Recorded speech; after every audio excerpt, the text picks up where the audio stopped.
Welcome to Human Risk, a podcast dedicated to the understanding of human behaviour as a risk. Here's your host, Christian Hunt. Hello and welcome back to the Human Risk podcast. On this episode, we're returning to 2008 and the global financial crisis. For obvious reasons, it's a human risk case study I go to regularly, not just because it's an industry I know well, but also because financial systems don't crash themselves. There's always a significant human component. My guest, Jared Bibler, had a front row seat to the crisis in a country you'll have heard of, Iceland, but might not realise went through one of the most extreme versions of the crisis anywhere on the planet. So I'm delighted that 13 years after some absolutely astonishing events, Jared has written a book of his experiences called Iceland's Secret, the Untold Story of the World's Biggest Con. Jared began his career in Boston and New York, where he worked as a consultant to a Wall Street bank. Following that, he moved to Iceland, where he supported the Icelandic pension fund's foreign investments. He resigned from his job at a leading Icelandic bank days before the 2008 Icelandic financial crisis and was subsequently hired to head a special investigation team at the Icelandic markets regulator. Jared and his team referred more than 30 criminal cases to the Special Prosecutor of Iceland, including the largest stock market manipulation case to be prosecuted globally. Now, he's written a book about his experiences, which, even though I knew a lot about what had happened in Iceland, still managed to shock me. As you'll hear, this is a tale of human risk on an epic scale. The lessons from what happened in Iceland have still not been learned. As you'll hear, some of the dynamics are still in play today. So stand by to be astonished and hear some fascinating insights in my discussion with Jared Bibler on Iceland's Secret. Jared, welcome to the Human Risk podcast. Thanks so much, Christian. It's a pleasure to be here. It's an absolute thrill to have you, and you have an amazing story to tell, both personally and in terms of the things that you saw and experienced. And I wondered, can we just start off, can you just tell my listeners a little bit about your story and how you came to be in Iceland? Well, I was, just to make it really short, I did engineering, but I always had my mind and my love was for markets, I think, from a young age. And I drifted into, so I was doing back office software on Wall Street for about 5 years and early in my career. And I got burned out from that. And I stumbled into a really nice offer to do something similar in Iceland at a much nicer surrounding. And I said, wow, I have to, it's one of those forks in the road in your life where it was a really scary decision to leave that whole world of Wall Street software and to just go to a quiet and beautiful place. But I'm glad I did that, made that choice. But then a couple of years later, as you know, I was swept up first in the banking world of Iceland, and then in probably the greatest financial crash of modern times that any country has experienced. Wow, and I absolutely want to unpick that. But this story of you transitioning from the US over to Iceland, I mean, obviously, as you point out, very different physical environments. But the way you talk about it in the book is you sort of landed, and it almost sounded like there was party time going on. And you talk about private jets and a ton of things. Can you talk a little bit about what was that like when you first got there? Yeah, it made me really uncomfortable because I saw a level of wealth and spending that maybe you'd see in the movies in the US, but you don't, I had never experienced. And people in Iceland, a lot of people were just sort of going along for the ride. If my neighbor bought a $100,000 SUV, then I would buy the same. It's a country where very egalitarian in the sense that if my neighbor's doing X, I should do X. And I couldn't figure out where's the money coming from, and I couldn't figure out how. I've never even seen a private jet in the air, or maybe once in my life. And now they're flying over my house, a few times a day, landing in the Reykjavik airport. So it didn't make sense. I mean, it was nice. It's a beautiful country in good or bad economic times. It's a wonderful place and wonderful people. It's fantastic to live there. But I just couldn't figure out where's the money coming from. And I think it's probably worth just diverting into the history of Iceland, because one of the things I learned from seeing you do other interviews, but also reading the book, is that it's an interesting place because it's a very large island and a very small number of people. So something like 300,000 people living there. And I think one of the things I hadn't realized was that it's only fairly recently that it transitioned from I don't want to use the word primitive, but sort of a sort of slightly more basic lifestyle and the way people lived into something that's truly modern. Can you talk a little bit about that? Because I think that's quite interesting in the context of the changes that happened there. Well, what you have to understand first and foremost about Iceland is it's the greatest country in the world, and it's the center of the world. And when you're there, it feels that way. And when you live there and you fly away to London or something, you're like, for the weekend or something, you're like, but I wonder what I missed at Reykjavik, because there's something magnetic about it. And Iceland was founded by Vikings. It has the oldest parliament by some measures in modern times, which dates to 930. It has some of the oldest literature in Europe, has a tremendous amount of pride. But it was, as you say, and it's a big country. I mean, it takes you to drive the main ring road straight without stopping would take 24 hours. And I wouldn't recommend doing that.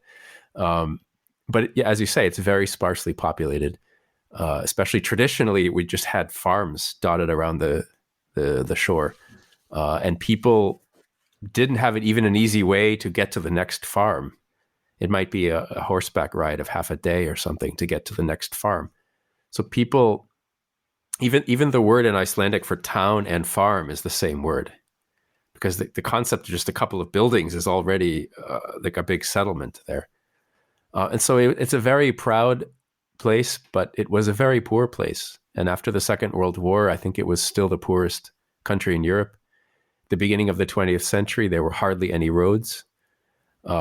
And what happened was post Second World War, Iceland declared an independence from Denmark in 1944, because there was no Denmark at that point. It was Nazi occupied, and so the U.S. immediately said, "Oh, yeah, we recognize your independence," because the U.S. wanted a base there. Strategically, Iceland has a fantastic Cold War, location between U.S., Russia, and also it was strategic in the Second World War. So the U.S. put a base there and put a lot of Marshall Plan aid into Iceland, and that helped to develop the roads, and then Iceland very quickly modernized and became. I mean, it's a wonderful place. It's a very nice place to live. The social system and the cohesive society make it quite a good place to have a family and so on. So they quickly became one of the most prosperous countries in Europe by the 90s. But then with the kick of the debt-fueled expansion, it became crazy for a couple of years in the early 2000s. And so you've arrived there, and there is this financial boom going on. And it's basically these small banks that have got very, very big and done lots of things in a very quick period of time. You talk a bit about, what were you doing and what was your sort of introduction into this world? Well, I first, like I said, I was working in a software company that supported these banks. I was looking at their asset management portfolios and how to measure the performance in a software application and so on. But very quickly I realized, hey, I have enough skills that I can just go be an asset manager in one of the banks. And so I did. And it was just, it was a Wild West in there. I know you want to talk about compliance issues. This was kind of a laundry list of what not to do. It was a fear-driven culture. Everyone was afraid to some degree of the CEO of the bank. And we'd be I remember pushing back on one investment or one fund we wanted to do. And my boss said, "Do you want to tell Sigurðsson?" That was the CEO. They were really afraid of the CEO. And, asset management and wealth management, the dark secret of that industry is it's been a place where there's a lot of corruption. The closer you get to the money, the more temptation there is maybe to skim some of it off. And, this goes back a long way. Apparently in the 1920s, the new mutual fund industry in the US was supremely corrupt. where insiders would trade on the information about the price of the net asset value that wasn't published yet, for example, for the next day, stuff like that. So I don't want to pick on Iceland, but this banking sector had grown so fast, like the banks were doubling in size every year. The assets under management and they were growing into Europe, taking money from European clients and so on. But some of the things that we were doing in there, well, I'll just give you an example. We had a currency fund which was priced in local currency, in the Icelandic currency, and Icelandic currency has a very high yield. So the base return of this fund was something between 8 and 12%, and on top of that, the fund was doing gambling on currency positions, and it was getting more return than that. So on top of the 8 or 12%, you'd have another few percent of return, alpha return, let's say. So that overall performance looked great. It's like 15% a year return or something like that. And the sales guys in our asset management department, they really wanted to market this to the Germans. They said, because they had called people in Germany, their clients, through the German branch of Landsbanki, and they said, we have a fund that's doing 15% a year. And the Germans were like, wow, because they imagined 15% a year in euros, which is a different thing.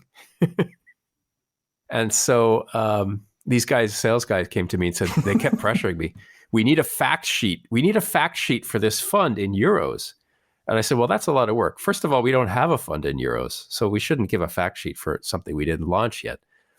They said, well, we'll do like a pro forma fact sheet, Jared. That's fine, And I said, yeah, okay, but those high returns are going to have to be hedged back or mapped back into euros, and most of them will go away. You'll end up with a fund that has, I don't know, 3% or something. It's okay, but you'll end up with a much lower return. And they really didn't want to do that. So I found out later that they had just taken the fact sheet in ISK that I had prepared, which was a real one, because it was a real, and they just changed it to euros, changed some numbers around, and they sent that off to Germany to try to get investors. So it's completely unscrupulous behavior. Another fund had two sets of books. Yeah, sorry. Another fund had two sets of books. They had an official price, which was going out to the public, which was based on, this was a fund that held debt instruments, and the official price was based on there was no provision for loss on any of the debts that the fund held. And then there was the guys who ran the fund actually had an Excel spreadsheet where they kept track of what the real value of the fund probably was. And as we got closer and closer to crisis, I think those two numbers started to diverge more and more.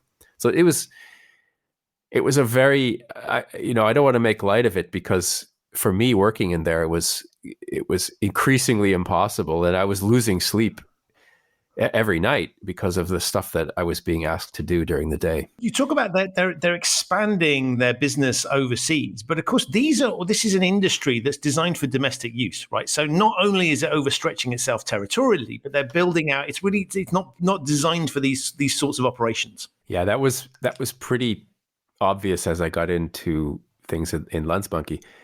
The background of this is that these banks were able to borrow from, especially originally German lenders like Deutsche and also other European lenders. They were able to borrow almost unlimited amounts. And these had been small domestic banks serving a very small economy. The bank I worked for was Landsbanki, which means the Lands Bank. Another bank which got folded into the biggest bank was called Bunnaðarbanki, which means the agriculture bank. So they were, the pretty clear purpose entities serving a fishing and farming society, and they were privatized in a very, let's say, shambolic, non-transparent way, where there's two historically powerful political parties in Iceland, business center right parties, and they each gave a bank out to their party members of these two big banks. And so there was no real consideration of like foreign foreign buyers for the banks when they were privatized. That was the late 90s, and between 98 and 2003 was the privatization. But yeah, like you say, they were sleepy and small, but they suddenly found themselves at this tap or this spigot of capital where they could kind of borrow huge amounts and grow their balance sheets, and they did. They doubled. I like to say, Icelanders never met a loan they wouldn't take. But on the other side of that equation is Germans never met a loan they didn't want to give. And Deutsche was just funneling money. Germany loves to, be like on the moral high ground when normally their bad lending causes all kinds of problems, like big part of the Greece issue, for example. But anyway, so the banks for at least a couple of years, 2, 3, 4 years, they could borrow as much as they could handle. And they were doubling their balance sheets more or less every year for a few years, which is kind of like a Ponzi rate of growth. And they quickly ran out of domestic assets that they could buy, and they expanded by buying financing deals in Europe and buying banks in Europe and the UK. And when I got in there, however, because I had this background from Wall Street and from the settlement and securities processing and kind of the unglamorous back office world of banking, and they couldn't handle what we would consider basic things in a bank. Like the back office had never processed a short sale of a stock, I don't think. So just basic stuff, even around position keeping, knowing how many shares of X do I own on this day. A lot of that stuff was non-existent, and in a quite scary way for me, having come from the bigger world of Wall Street. And so really it's a case of not right control systems, possibly not having the people with the expertise there, but there is this great excitement, ability to grow very, very quickly, unconstrained. And so you've really got a front row seat in many respects for something that was clearly happening elsewhere. I mean, if that story of banks overstretching themselves, that is, in very simple analysis, that's the global financial crisis of 2008 in simple terms. And of course, we're still seeing that to an extent now. But you've got a really interesting kind of microcosm because it's happening in a place. It's almost happening in a little bit of a village, relatively speaking. If I compared Reykjavik to the size of New York or Frankfurt or London or any of these major hubs, so you've got a really interesting microcosm of what's going on elsewhere. And that's why the main reason I wrote the book is because I think that the story Iceland's Secret has a real applicability to what's going on, even as you say, even today in the world. Iceland is a bit of a petri dish. It's a modern society. It's a rich society, but it's because of the small size of the population, the simplicity. You can kind of see trends there, or you can see things more clearly in Iceland than you can, in, like you say, in bigger places. But all the lessons of Iceland's Secret, which I don't think have been learned, are relevant to those bigger places. And so taking us back to your story, because we need to finish the arc. So you're sat in this asset management role, and then you opt to leave, and your career takes a really interesting turn. Can you just talk us through that? Well, so I left on the 3rd of. So I finally had enough of all this monkeying around with data, faked data sheets and 2 sets of books and many. You could see other examples in the book. There was a lot of chaos and bad stuff happening. I finally had enough, and the woman who was to become my wife had a prophetic dream, and she told me to get out. And I always took her seriously on those things, and so I got out. And my last day was the 3rd of October, which was a couple of weeks after Lehman. So things were already quite hectic inside the bank.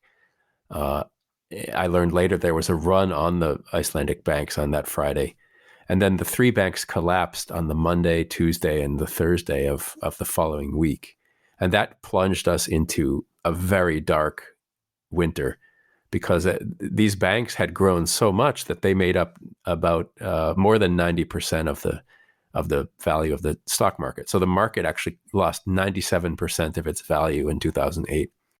And the currency lost half or more of its value before it just froze and it was stopped trading. You just couldn't buy dollars or euros at all anymore. It was frozen. And we were just kind of trapped there with dwindling food supplies. The UK named Iceland as a terrorist organization, which is unbelievable and quite a frightening thing if that happens to your small country. And so that was a dark winter.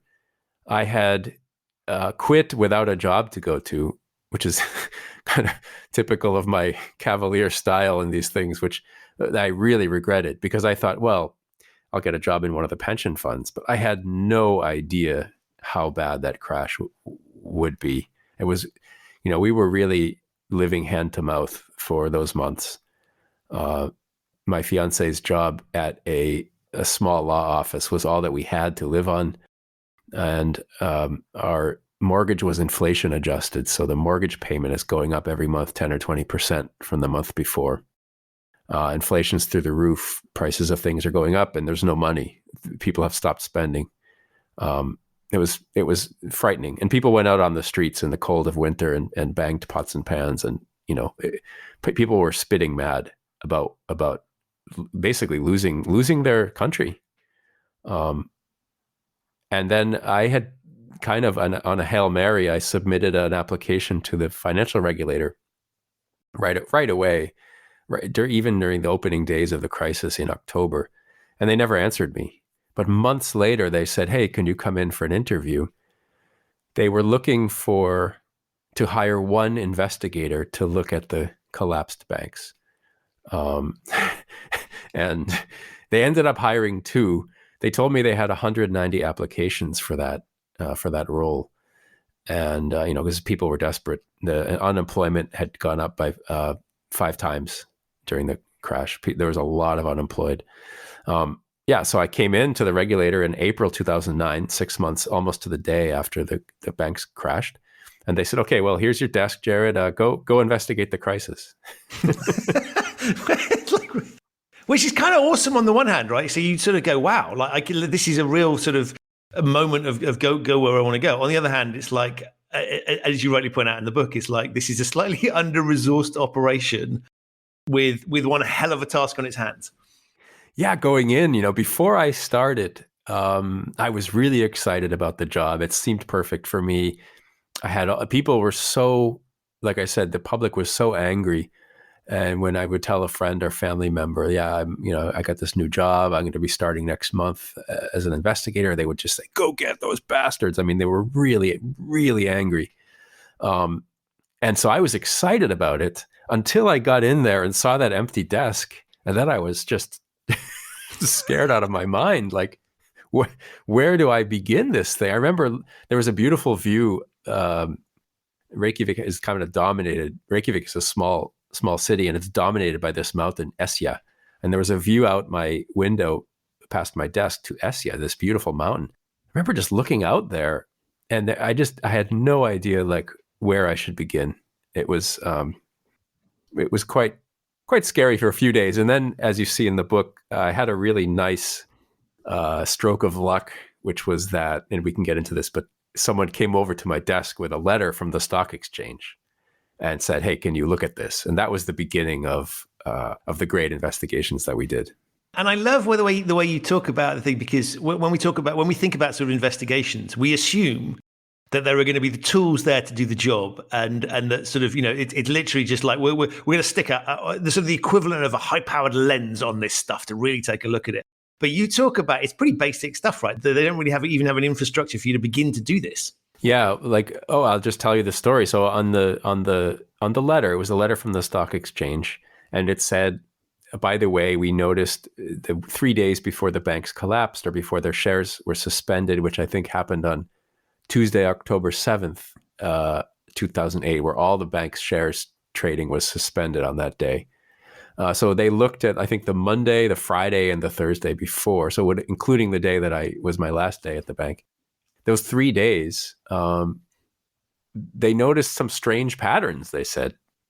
And when I saw what the strange pattern was, my eyes popped out, because what they noticed was, they said, we think one trader at each of these 3 banks bought up almost all the exchange volume on those 3 days in his own shares of his own bank.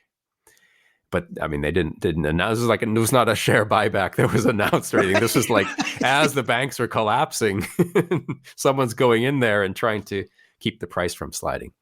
But like you say, like then I was kind of like, okay, so this is interesting. And I couldn't believe it. And I took it down the hall to my boss. She was very supportive. And I said, look, she said, well, what do you want to do? I said, I think I want to look into this. She said, okay. And I said, I'd like to get some more trading data and analyze it. I'd like to dig into this a bit. She said, okay. I said, how do I get it? And she said, well, we're the regulator, so we can get it. So she said, just call the exchange and they'll give it to you. So I called up the person on the letterhead and I asked for those 3 days of trading data. And within 10 minutes, I had an email with an Excel file with all the data. And that it was like they said, it was like one guy buying everything in each bank for the whole trading day. And that was the beginning. But like we didn't have any, to your point, we didn't have any like trading analysis software or, and later when I was digging into emails to see who knew what when, we didn't have any email analysis software. We came back. So legally, the regulator was able to get whatever we wanted. I mean, the powers were actually almost too much, almost scary. How much power the regulator had to get info, but had almost never been used. And when we got the info, we didn't know what to do with it. So when I came back to my desk with a hard drive, so I had an IT guy help me go from the regulator to the biggest bank and get some emails on some certain dates from them, certain people. But we came back with this hard drive, and then I said, okay, so how do I look at these people's email? And he said, oh, I'll just plug this hard drive into your computer and you can open it on Outlook. And I was like, no, I'm not going to do that because this is my regulator email address, my official email address. This is going to show up like another inbox under your inbox. With some other person's. What could possibly go wrong with that, right? And I said, if I inadvertently... Well, first of all, in Outlook, every message is marked read or unread. Just me tabbing through someone else's emails is going to change them. And then, like, what if I, by mistake, send that? Like, I could actually forward some CEO's email from 2005. I was like, no, I'm not going to do that. So we ended up setting up, and later we got, like, real tools to do this. But this had to be built from scratch. All the trading data analysis, everything we built from scratch. And not spoiler alert here, if you plan to read the book, but all that stuff was then thrown away in 2011 and 2012, and it's now gone. I don't believe any of those things in Iceland today. So if another thing happened they wanted to look at, they would have to invent that wheel again.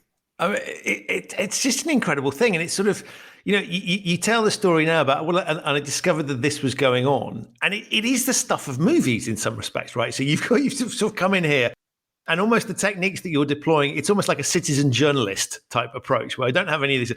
And you've come in here fresh and you've discovered this quite phenomenal thing, which is they're basically, this is a massive story in terms of how they're propping up this business that should not be sustaining itself in that manner. Clearly illegal activity and clearly flawed from an ethical perspective, and you just sort of stumble across this. But even the people around me and the regulator were like, I had a lot of pushback on different aspects of this. So the other guy that they hired was sometimes quite hostile and was looking down his nose at me, and he was like, "Why are you spending all this time looking at these trades? Like, do you think there's something wrong there?" And I was like, "Yes," and there's a lot of these stories in the book, but also it was a real push to kind of explain to people why this was so harmful, because I didn't mention this already, but with the stock exchange, first I just got a few days of data, and then I said, okay, but I want to put like a box around this. I want to see, because they only in the letter alerted us to these 3 days of activity, And so at first So I this is sort assumed, of, it's almost like a crime scene logic, right? So we'll just have a look at what happened just before things went wrong. And yeah, you're saying, well, we need to look a little bit longer term because, again, spoiler, maybe this has been going on. Maybe there's more to this than well, just. I thought naively, I thought it probably, because you don't go from zero buying to buying 100% of the market volume in one day.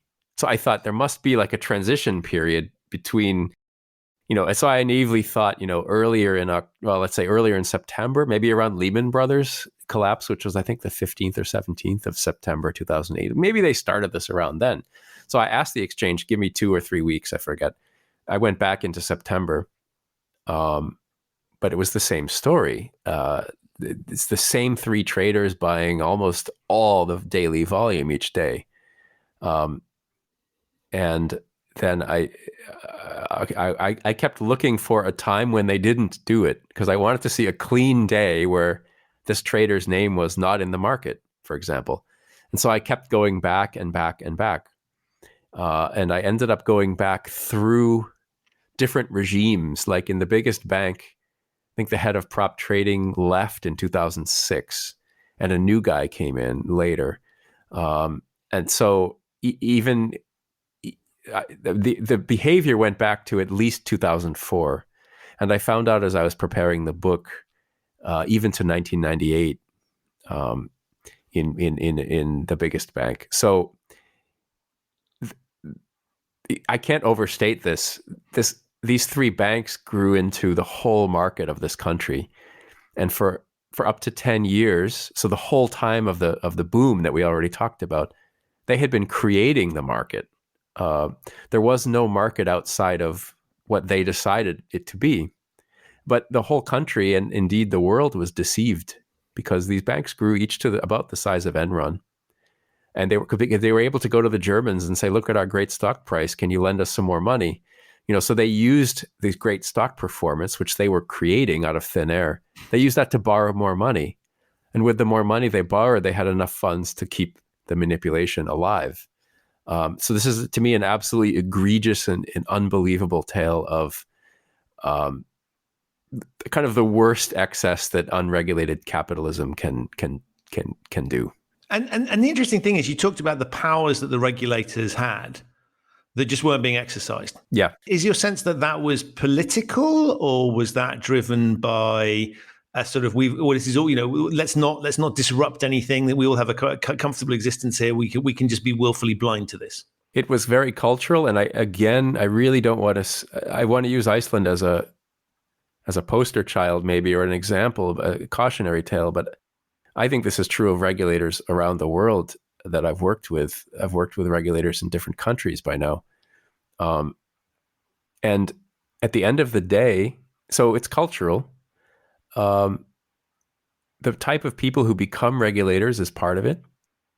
And the second piece of it is the incentive structure. And the third piece is the revolving door. So first of all, the type of people who become regulators tend to be people who want a good, comfortable life and no 80-hour weekends. They don't become investment bankers. They become regulators. That's one piece. But I think that's not as important as the second, which is there's no incentive. If you're an investment banker, you work all weekend because if this deal goes through, you might get a £500,000 bonus or something, right? There's nothing like that on the regulatory side. So my team and I, we brought in the biggest market abuse cases the world has ever seen. These are, depending on how you count them, they're multi-billion-dollar cases each. But our salary was the same. Right. There's no like, and I'm not saying you have to pay people to do their, but there is a bit of that because there's no, as a regulator, you're going to get paid the same whether you rock the boat or not. And there's a disincentive actually, because if you do a big case, you're likely to get fired. You're likely to, these big cases, they brought a lot of soul searching at even at the board level of the regulator. They didn't, when I had investigated the biggest market manipulation case of the biggest bank, we took it to the board for their approval to send it to the prosecutor. They didn't want to send it because it named some specific people's names in the bank, and they didn't want to do that. But when you actually go after something, financial crime like this, which is, by the way, is everywhere, as a regulator, if you go after that, you're going to probably not have a job for too long. And the third piece of this is the revolving door, like I said. So if you're a regulator in country X, overseeing Bank Y, you may want a job with Bank Y, and there's nothing that keeps you from going over there and maybe doubling your salary as a compliance person in that bank. So when you're in a regulatory capacity, you're not gonna make life too bad for them. I mean, the reason that we got to see all this in Iceland is because we had a complete breakdown of the financial, almost the economy, almost the society. So, and there was a lot of public pressure to go get them. So we had a brief window to crack down on the banks and to go hard. But that, as like I already said, that window closed in 2011 even. So even in the country which had the worst experience of the financial crisis, the investigations kind of died after just a couple of years. And I think there's so many dynamics to unpick there. I mean, I should obviously start with the regulator and incentives, having been one and having made the move that you're talking about, right? So I had spent a lot of time looking at UBS and then went to work for them. Now, I wasn't thinking about that as I was doing it. No. But I think it's a really interesting point, because on the one hand, we've got this dynamic of, well, you wouldn't want a regulator that had zero kind of industry knowledge, and where there was zero exchange, and the ivory tower regulator meets the kind of, evil banks, and nobody crosses that line ever. So you wouldn't want that. On the other hand, I think you make an interesting point, which is to sort of say, well, let's have a look at the remuneration of regulators and the challenges. And it's fascinating for me being there, because I was paid a bonus, but the reason they paid bonuses was to keep the fixed cost of the regulator down. And therefore right. So it wasn't directly tied, it was sort of performer, how did you do? And it was a sort of internal assessment. It wasn't because you'd done a particularly stellar job of necessarily catching this or meeting the regulatory objectives. And so you have these, I think incentives are really interesting when I look at the story you're telling, because it's what is incentivizing regulators to do what they do well or badly. What's driving the politicians? What's driving the people within the firms? This is all a tale of human beings responding to incentives or lack thereof, and driving those particular outcomes. So in a way, the systems that we've set up, we shouldn't perhaps be surprised that we get the outcomes that you're talking about. Absolutely agree with everything you said. Yeah. I think Charlie Munger said, show me an incentive and I'll show you an outcome, something like that. Right. Yeah.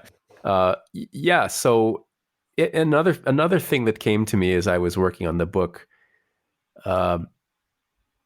which should scare us all. If you think about the famous frauds of the Enron era, let's call it, the last 2 decades, starting with Enron. And then, just take something like Theranos or Madoff or the Icelandic banks. No big financial crime has been discovered by any kind of system. Right? That's scary. Like, it takes a big crash where then you have someone sifting through the wreckage, like I was, or Elizabeth Holmes and Theranos. That was a tip to a reporter who did some digging and brought down Theranos.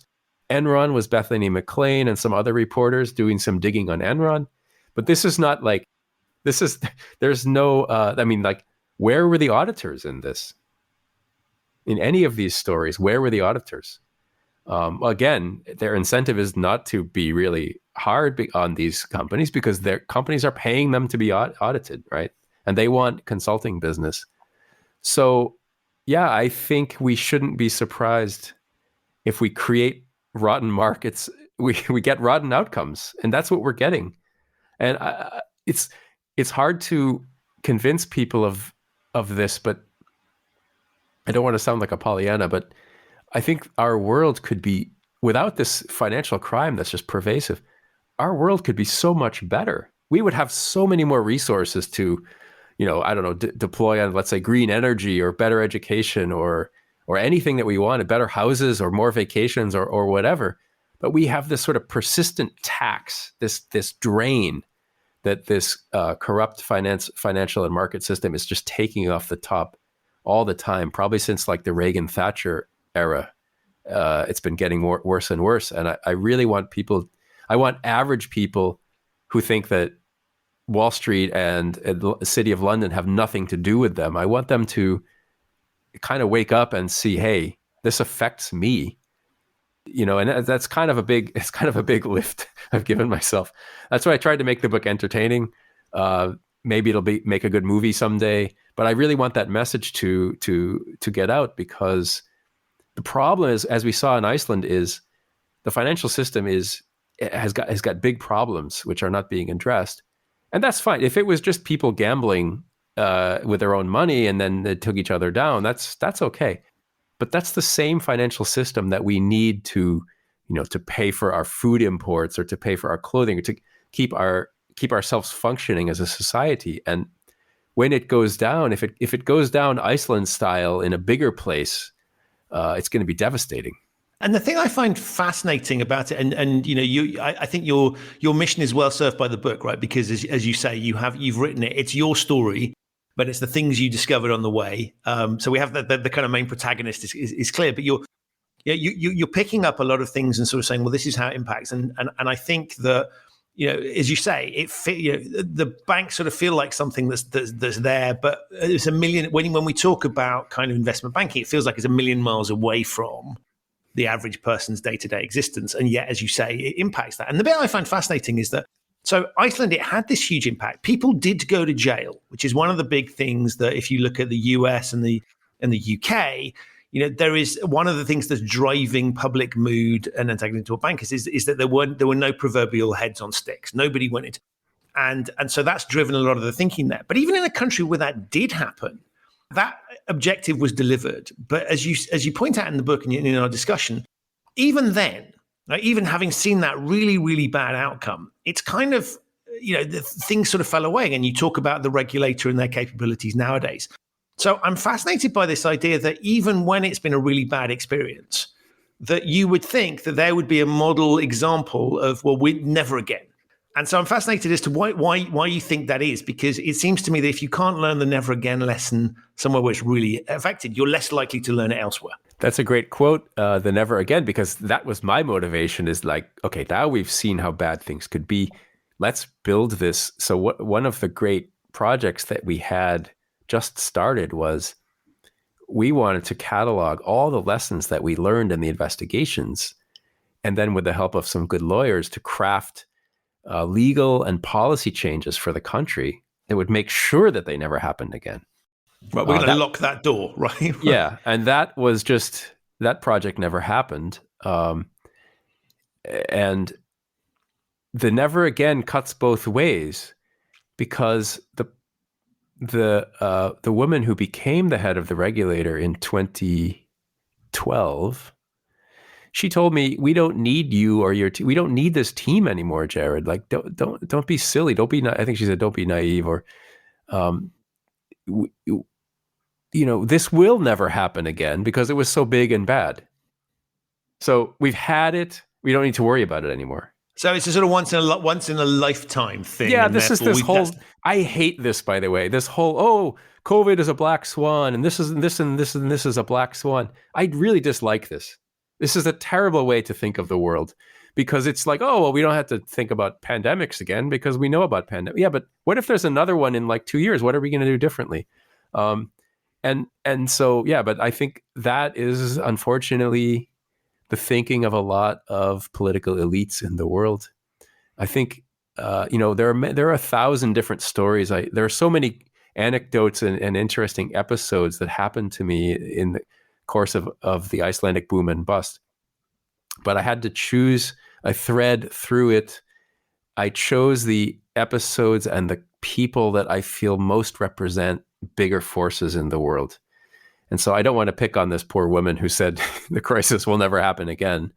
I think that's a mentality that's out there. But it is really interesting, because you get, something goes wrong, tons of money, and firms do this, societies do this, regulators do this. We chuck a ton of money at something to solve an emergency problem, and then we perceive that we've mitigated that particular way. That's never going to happen again. So we can then go back to, well, let's cut some costs here. because it's an unnecessary. And as you say, and I think so. I don't think that's an atypical viewpoint, which is kind of like that problem solved. And in an emergency situation, we throw money at the problem because we have to. And then we kind of go, we're spending a lot of money on this stuff, not recognizing the alternative narrative, which is, well, if we didn't have that, then there'd be a whole load more things happening. And so I think it's a little bit like security services, I always think, or the police. It's kind of like you see what happens when it goes wrong, and then you shut money, and then you kind of go, well, that's very expensive. Maybe we can cut back a little bit on that. And we've seen that with COVID, with supply chains, just in time, all these sorts of things. That I think there's a natural human tendency to sort of, we deal with the emergency and then we forget. And I think that's the fascinating bit for me, is this sort of collective memory, because we kid ourselves that if we've recently experienced something, well, that's going to change everything. Yes, right. And then I think unless you codify those things in legal or it doesn't even need laws, but like procedural changes and so on, that's the only way you can keep it from happening again. You have to codify it in some way, because memories are much shorter than even I'm surprised a lot of people in Iceland today, a lot of people who are now young adults, they were born in 2000. Let's say they were 8 years old when the crisis happened. So it was something that happened in their childhood. But they grew up in the post-crisis Icelandic world, and they think, okay, things are great. And actually, people who live there, people are telling me who are reading the book, they're saying this is a great reminder for us, because things now are back to how they were in 2006 or 7. People, the stock market is up again. A friend of mine said, yeah, there's all these new listings, but I don't really know who's buying these shares. So you're just going red flags, right? It's kind. I really hope I'm wrong. But it's most of the same people in power and the same ideas as it's kind of sad. But it's not just Iceland; it's kind of everywhere. So I really think we're looking at another 2008 and probably a worse one somewhere on the horizon. How has the reaction been in Iceland to the book? Because I read some of you haven't had it published in Icelandic yet, and so what's people's views on it? Is this sort of, we don't want to talk about this? Is there this element of fast? I'm guessing a combination of reactions. Yeah, it was about a year ago so well before the book came out, that I approached a big publisher in Iceland, or Iceland doesn't have anything that big, but I mean, one of the leading publishers. Iceland publishes more books per person than any country. So it's and books are the number one Christmas gift. So it's a very literary place. And I thought surely they would like this. And they said, no, we don't do books like this. Okay. And then someone from the same firm told my friend, "Oh no, we've done enough books about the crisis. We've learned all those lessons. That's that's in the past." So I really tried, because I wanted an Icelandic edition and an English edition to come out all at the same time. I thought that would be great for Last Christmas, for example. And the people who have read it in English, I get a lot of Facebook messages from people I don't know, saying, wow, I stayed up all night reading this. I had no idea what you're telling me. That's another piece. The media in most countries does not explain these things very well to people. And I don't think there was never a media wrap up in Iceland that explained the whole scope of like the shares manipulation that I lay out in the book. And so so actually I do have interest now from a publisher in Iceland. He's reading the book now, and he said, I had no idea that this happened, and he's an older guy. He lived through it. And so there's that. There's a very positive, which I take a lot of heart in. But then there's a very hostile reaction as well from some quarters. I also saw hostile reaction here in Switzerland once when I talked about this share price scheme at a conference. I was explaining it. This is years ago. And someone, Swiss audiences are not, German-speaking Swiss audiences are not boisterous groups. I mean, they're very reserved. They wait to the question period at the end. And this guy was like a very well-dressed banker. He exploded out of his seat about 10 minutes in. He had a red face. And he said, you're telling us lies. He was just furious about this Iceland story. And he said, this is impossible. This would have been stopped. And for everything, I just kept my cool and I just took his questions one by one about why it wasn't stopped. Because that's fascinating, right? Because it's not like Swiss banking has been exempt from stories of incidents that could have and ought to have been prevented. And so that's a really interesting reaction. Yeah, it makes some people. So I had a private comment here from someone very senior in Swiss banking who said, you weren't writing about Iceland, Jared, you're writing about Switzerland. And I said, yeah, look, I know I'm writing about a lot of countries. It's not Switzerland either. It's because, like you said, maybe even before we came on, I can't remember, but also in crypto, the crypto bros who read Iceland's Secret, they're like, oh my God, because everyone kind of sees his own reality reflected back in the story, which is why I think it's a pretty good universal tale about financial greed and markets and corruption and societies and how those things interact. And so you've got the negative reactions that you've had from people. Is that kind of you're embarrassing the country type thing? Is it willful blindness? Is it that they were perhaps involved? Have you got a sense of why people are uncomfortable with this? I think I'm telling the family secrets because I am an Icelandic citizen and I love the country. And to me, the story is important, not to shame the country, but to build a better Iceland in the future. But not everybody sees it that way. There's a like everywhere, there's a strong xenophobia in Iceland. And because I came from the outside, there's people who are like, who the hell is this guy to write about these things? There's a real resistance there. Actually, there was a story. I did a presentation in December for Transparency International in Iceland. It was like a webinar, and I don't even think anybody watched it. It was me and the head of Transparency International, and there might have been some online viewers, but I couldn't see any. And they'll all have been on demand. Don't worry about that. They'll all be watching later on. That's true. I guess they did. And he was kind of like, so when can we expect this book in Icelandic? And I was like, well, at that point, I had talked to 2 publishers, and they were just like, no, we have no interest in this. And then so that was picked up by the biggest tabloid in Iceland, and they ran a story which was like, no interest in this book was the headline, or something like that. Something like that. And then the next day, the book's website just exploded with Icelandic people Googling the book and looking it up and stuff. But even to get an Icelandic bookstore to carry it, because people read a lot of English books there. People are very fluent in English generally. Right. And people love stories about Iceland too. So I was like, man, this thing's it's gonna disappear from the shelves in Iceland. And even to get the bookstore, my publisher reached out to the biggest book chain and they said, how many copies would you like? This is coming out in October. And they were like, well, is it hardcover or softcover? And they said, it's hardcover. And they said, oh, well, then we don't want any.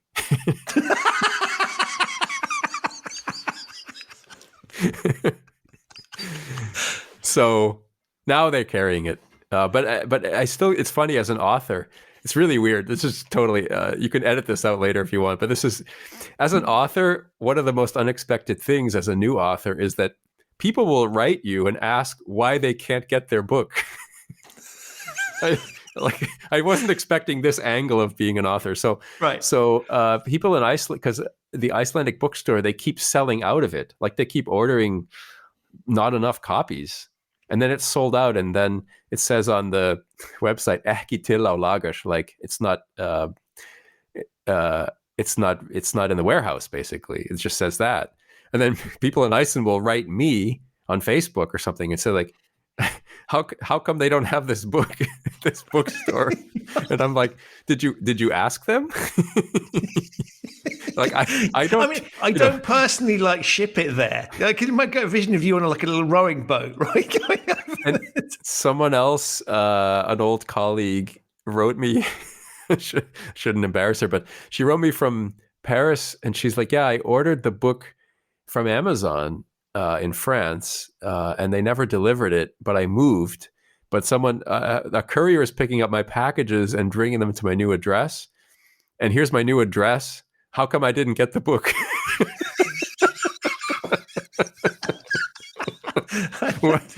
I wrote her back like, this is long text, and I wrote her back, well, have you talked to Amazon? And she said, no, I guess I should do that. But I guess that's nice though, right? People really do want to read it, which I think is the key bit. Yeah, it's true, and people are loving it, which is really gratifying to me because I didn't know what the reception would be, but it's so nice to hear that people are reading it. Some people wrote me; they said that they listened to the audiobook in one night and they stayed up till 7 a.m. listening to the audiobook, which I read. So that's really gratifying. I'm glad that it's having that reception. I had no idea what to expect. Take this the right way. It's not meant to be critical because I recognize there's a huge amount of effort, but kind of what took you so long to get to a point where you wanted to write? Is this been something that did you at the time think I want to write about this? What was the sort of process in terms of putting the book together? I had no interest in writing it because I knew it was such a huge project, and it was, and I just didn't want to do it, and I kept naively waiting for, because it took years for those criminal cases to come through the courts, and some of them are still in there now, very few, but the bulk of the verdicts would have been 2015, 16-ish, I think 17. And so that's already years after. So I couldn't really talk about a lot of this stuff because I was waiting for the court cases to come out. But then I was naively waiting for like the Financial Times to do a front page story where they say like, holy crap, these are the biggest share manipulation cases in the world. Like, this is what really brought down Iceland. It had nothing to do with subprime debt in the US. It was this thing. That never happened. And then I was in 2015, I think it was, I met Russell Napier, who's been really, I just want to give a nice word for him. He's been such a support and help in this project. I met him for the first time, and he loves to lecture about economic history. And I went up to him after the lecture, and I said, hey, do you know the Iceland story? And he said, well, not really. So I kind of gave him a really postage stamp version of it. And his eyes got wide, and he's like, the first thing he said, this is important financial economic history, Jared. Like, you need to write a book about this. You have to. He said, if you don't write this book, this story will be lost forever. And I was like, my heart sank because I was like, I know he's right. And but I didn't get the chance to start writing it until I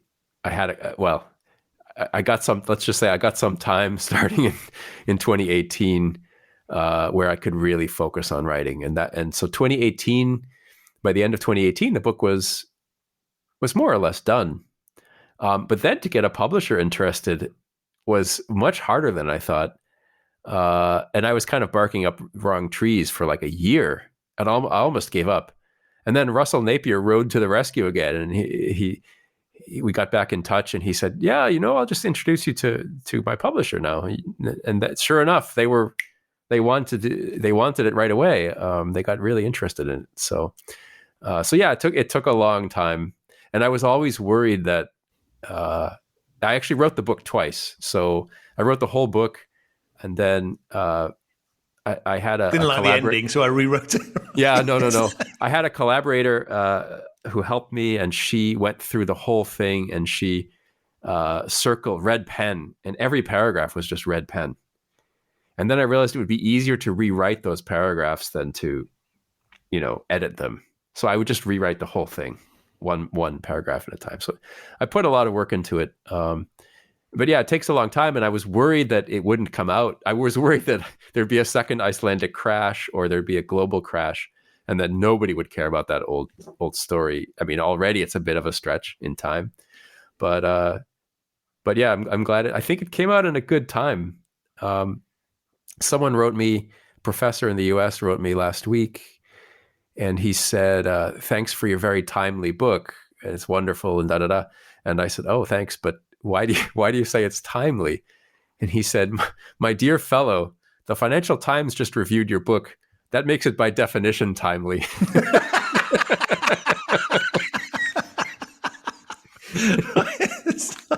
So I said, okay, I guess that's how the world works. Yeah.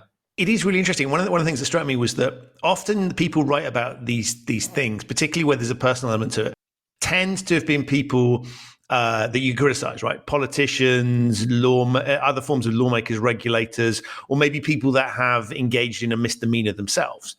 And what's interesting is that you are an observer of you're very close to it. So I think your outsider status is interesting in terms of shifting from kind of helping manage the plumbing of these things to actually participating in a way and then involved in investigation. So you're very close to it, and yet you're very distant from from an observational perspective, and you've had different experiences. And I think that gives you quite an interesting voice.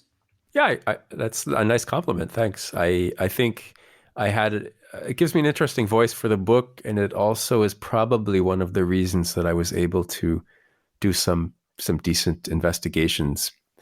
And that's another angle that you might be interested in is I did eventually convince my boss that I needed some help on these huge cases.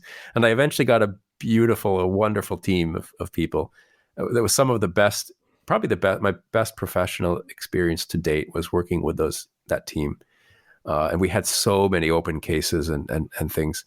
But what was interesting about the Icelandic perspective is, to me, a lot of the people's names meant nothing. I didn't know who those people were. And so, like I would say, oh, we got a new insider case, or we see some indication of a new insider case. And what I would be expecting them to ask would be, oh, well, when was it, or which bank's shares, or whatever. But they would always say, who was it? Always first. What's the name of the person? And I would say, I don't even remember. It's so and so, But look, this guy looks like he bought, $1 million worth of shares and sold them the next day, or whatever the thing was. I was always interested in the fact pattern of the case because I didn't have a personal connection to almost anybody. I never looked at cases, for example, in the bank where I worked, in the department where I worked. I would never have looked at something involving someone that I knew. So everything was just sort of anonymous for me. But that was an advantage that I had as an outsider. That people in Iceland, they have to, everything is built on human connection. So they would have to know, first of all, who it was. I found that really interesting. And yeah, wow. And I guess that's the function of the sort of society it is, the scale of things, and driving a lot of these dynamics. And so I think that it's almost fascinating because as you point out, you've got. I thought your description of Petri dish was really interesting because it is like we've conducted for the sake of humanity a little bit of an experiment here, right? Do stuff on an island where you've got a controllable. You can see what's happening. We've seen this thing from start through to finish. And so it's a really, really, I think that the visual metaphor of the island, but also the society of people, that's what makes this kind of interesting. And that's what makes this, I think, relevant to other people, because you've got, you can kind of capture the whole thing because of the scale of what we're talking about. And there's a huge human connection and driver in this story that you can capture as an outsider. Yes, absolutely. Yep. Amazing. Well, look, I could keep talking. I mean, there's so many sort of thoughts I have, but, but the main one is thank you for writing the book, because much as it's taken a little bit of time, I knew I was going to find it interesting because of my background and what I do, but it just engaged me on a human level, which I think is really what makes it such a pleasure to read. And I'm definitely going to listen to the audiobook because I think there's something amazing about having the author read it. You get a little bit more than you do on the written page just because of the way they talk about it. So that one will be added to my playlist for some fun winter days here. But Excellent. Also, thank you so much for coming onto the podcast and providing some incredible insights. Thanks so much, Christian. It's been a real pleasure. So that's it for this episode of the Human Risk Podcast. My enormous thanks to Jared for appearing and to you for listening. To find out more about Jared and his book, Iceland's Secret, The Untold Story of the World's Biggest Con, have a look in the show notes. There's a link to his website there. If you're new to the Human Risk Podcast, welcome. You can subscribe wherever you get your quality audio content. It's available on all of the major podcasting platforms. To keep up to date about all things human risk, do subscribe to the Human Risk newsletter. You'll find that and details of the work that I do with my clients to help them mitigate their human risk at human-risk.com. I'll be back very soon with another episode of this show, and I'm very excited about some of the episodes that we have up and coming. So do make sure you subscribe and don't miss those.